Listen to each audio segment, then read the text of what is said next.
వచ్చేసాం మరి సేటి గారు మరిక.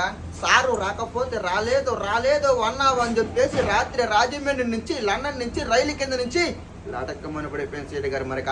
సార్ తప్పకుండా మా గన్న పేలిపోతుంది సార్ మరిక. ముందుకన్నా 3 కిలోమీటర్లు వెళ్ళిపోతుంది, వెనక 7 కిలోమీటర్లు వెళ్ళిపోతుంది, పైకి వెళ్ళిపోతుంది సేటి గారు మరిక. అరే పెట్ట అమలాపురం ఈ చెట్టు మొదలు నరకమంటే శివం నరికేశారు సార్ మనక. అందుకే సార్ నీ మీద కేసు పడిపోయింది సార్. మరి మోపు చేయమంటావు ఆపు చేయమంటావు సేటి గారు మరక. మోపు చేస్తే 3000 పడిపోతుంది, ఆపు చేస్తే 6000 పడిపోతుంది, పైకి రాస్తే 10,000 పడిపోతుంది సేటి గారిక. సార్ నీకు వచ్చినప్పుడు గుమ్మడికాయ అంత బంగారం తీసుకొచ్చాను, ఇందాక కుక్క ముట్టుకొని చెప్పేసి చెట్లో ఒక అర్థం వచ్చేసాను మరి సేటి గారు మరక. మరి మీకు వచ్చినప్పుడు ఏమి తీసుకురాకపోతే జోబులు 55 కోట్లు ఆతుకొచ్చాను, దారిలో పడిపోయినాయి సార్ 55 కోట్లు గురువు గారు మరిక. మరి నీకన్నా పొలం గట్లేకపోతే చెప్పు, నాకు అమరావతిలో 100 ఎకరాలు ఉంది, మొత్తం రాజు చేస్తాను గురువు గారు మనోళ్ళు సేటి గారు మరిక. మనోడు చేస్తే మెగాస్టార్ లాగా ఉన్నారు గురువు గారికి, సేమ్ గురువు గారు మరిక. మనోడికి వచ్చినప్పుడు ఎవరు తీసుకురాకపోతే అనీస్ కానీ తమంతని కాదులా తీసుకొచ్చా, ముగ్గురు నుంచి పెళ్లి చేస్తారు గురువు గారు, రేత్రి 1 గంట కాదు గురువు గారు నీకు కోసం సేటి గారు మరిక.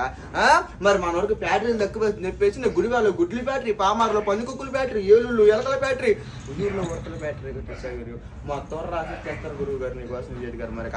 నా ఇంట్లో ఏ పరాలు కొట్టుకుంటూ నా పరాలే పగిలిపోతున్నాయి మరి మా ఇంట్లో సారి గారు మరక. మనోడికి డాబా ఇరికైపోతుంది చెప్పేసి నీకు కిట్లో డాబా కడుస్తాం మనోడికి సేటి గారు మరక. డాబా మీద డాబా పైన డాబా ఉండదు, కింద పునాది ఉండదు, గాల్లో ఎగురుతుంటాం మన డాబాలు మరి సేటి గారు మరక. నిన్న కాక మొన్న మోడీ గారు నాకు 6 రూపాయలు అడ్వాన్స్ ఇచ్చి పాకిస్తాన్ దానికి వెళ్ళమని చెప్పాడు. మరి నేను జీడీ కింద జీపేసుకుని 2 కోట్ల రూపాయలు పట్టుకుని దానికి వెళ్ళా. అక్కడ బతుకున్న కాలితే కేసు అయిపోతుందని చెప్పేసి నీ చనిపోయిన 100 మందిని చంపొచ్చా. అక్కడ ఉంటే పోలీసులు పెట్టుకున్నారు చెప్పేసి నేను ముందుకు అలాగ వచ్చేసాను జడ్జి గారు.